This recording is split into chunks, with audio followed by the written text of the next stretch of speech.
नमस्कार दोस्तों, PCS up to date program में आपका स्वागत है। दिन भर चर्चा में रहे नेशनल इंटरनेशनल इंपॉर्टेंट इवेंट्स के साथ साथ राज्य स्तर की सूचनाओं को कवर करने वाले इस प्रोग्राम को इस तरह से डिजाइन किया गया है कि आपकी परीक्षा में इससे सवाल बन सके। हमें उम्मीद है कि सभी पीसीएस परीक्षाओं के लिए प्रोग्राम बेहद उपयोगी साबित होगा। इस सेशन की पीडीएफ आपको मेरे टेलीग्राम चैनल पर उपलब्ध हो जाएगी। आइए खबरों की ओर बढ़ते हैं।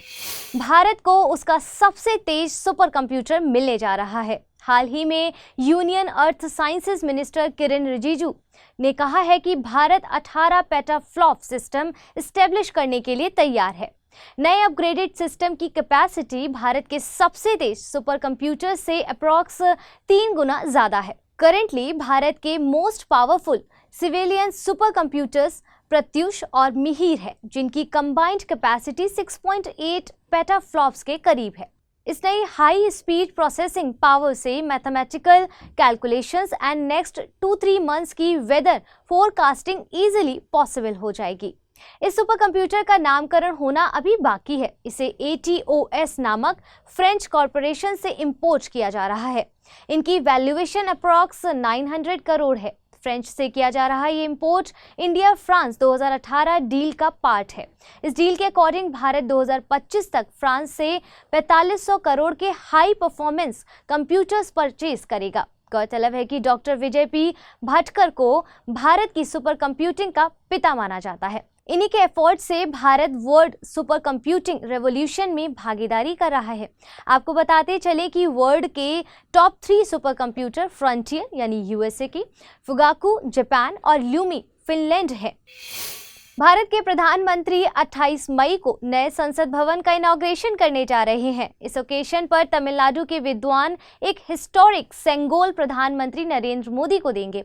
इसे लोकसभा स्पीकर की कुर्सी के पास रखा जाएगा। ये सेंगोल तमिलनाडु के अधीनम से 14 अगस्त 1947 दिल्ली आया था। इसे तमिलनाडु के विद्वानों ने भारत के पहले प्रधानमंत्री को राजदंड के रूप में दिया था। इसके बाद इस राजदंड को प्रयागराज के आर्चीव में रख दिया गया था। गौरतलब है कि न्यू पार्लियामेंट हाउस हमारे इतिहास, कल्चरल हेरिटेज, ट्रेडिशन और सिविलाइजेशन को मॉडर्निटी से जोड़ने का ब्यूटीफुल अटेम्प्ट है।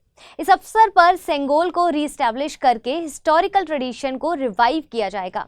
इस दौरान सेंगोल के ट्रेडिशन और हिस्ट्री को लोगों तक पहुंचाने के लिए एक वेबसाइट भी लॉन्च की जाएगी। आपको बताते चले कि सेंगोल तमिल भाषा के शब्द सेम्मई से निकला है। इसका अर्थ होता है ड्रामा, ट्रुथ और लॉयल्टी। यह चोल राजाओं के पावर, रूल और सॉवरेनिटी का सिंबल था। इसका यूज वह पावर परफॉर्मेंस के लिए किया करते थे। सोने और चांदी से बने इस राजदंड के टॉप पर नंदी बना हुआ है। सेंट्रल रिजर्व पुलिस फोर्स की एक टीम ने छत्तीसगढ़ के बीजापुर जिले में इम्प्रोवाइज्ड एक्सप्लोसिव डिवाइसेस हमले को नाकाम कर दिया। बीजापुर जिले के अरवापल्ली वसागुडा रोड पर मिले IEDS इम्प्लांट का मैकेनिज्म पिछले महीने हुए दंतेवाड़ा अटैक की तरह ही था, जिसमें 10 डिस्ट्रिक्ट रिजर्व गार्ड्स शहीद हो गए थे। आपकी जानकारी के लिए बताते चले कि IED एक प्रकार का अनकन्वेंशनल एक्सप्लोसिव वेपन है जो किसी भी रूप में हो सकता है। ये एक छोटे पाइप बम से लेकर एक सोफिस्टिकेटेड डिवाइस की तरह हो सकता है। IED टर्म का कॉमन यूजेस 2003 के इराक वार के दौरान हुआ था। कभी कभी इन IEDs का उपयोग केमिकल, रेडियोलॉजिकल या फिर बायोलॉजिकल मटेरियल को फैलाने के लिए भी किया जा सकता है। ऐसे IED को डर्टी बॉम्ब कहा जाता है। प्रेजेंटली कुछ पॉपुलर IEDs हैं, जैसे रिसर्च डिपार्टमेंट एक्सप्लोसिव यानी कि RDX, जिसे T4 या साइक्लोनाइट भी कहते हैं, और कॉर्डाइड, पॉलीथर्कीटोन, ट्रिनिट्रोटोल्यूइन, प्रीमियर अमोनियम पाउडर है।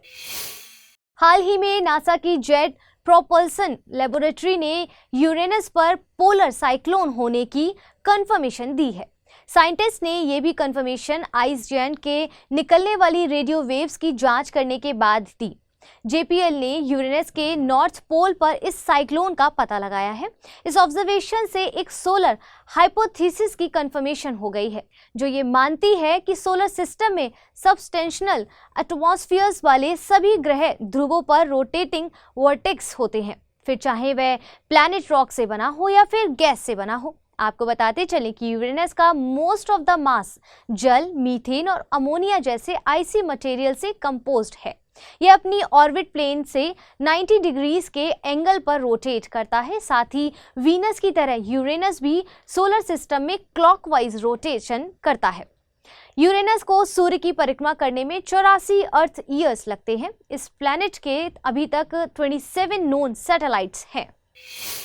हाल के मामले में डिसीजन देते हुए सीजेआई डीवाई चंद्रचूड़ ने फोरम शॉपिंग की कड़ी निंदा की है। गौरतलब है कि फोरम शॉपिंग जुडिशरी का एक अनएथिकल और इलीगल व्यवहार है। इसमें लिटिगेंट्स या लॉयर्स जानबूझकर अपने मामलों को पर्टिकुलर जज और कोर्ट में ट्रांसफर करने का प्रयास करते हैं। उन्हें लगता है कि पर्टिकुलर जज या कोर्ट से मिला जजमेंट उनके लिए अधिक फेवरेबल हो सकता है। सुप्रीम कोर्ट का चेतक कंस्ट्रक्शन एलटीडी बनाम ओम प्रकाश वाद इसी से जुड़ा है, जिसमें सुप्रीम कोर्ट ने कहा कि एक वादी को मंच की पसंद की अनुमति नहीं दी जा सकती है।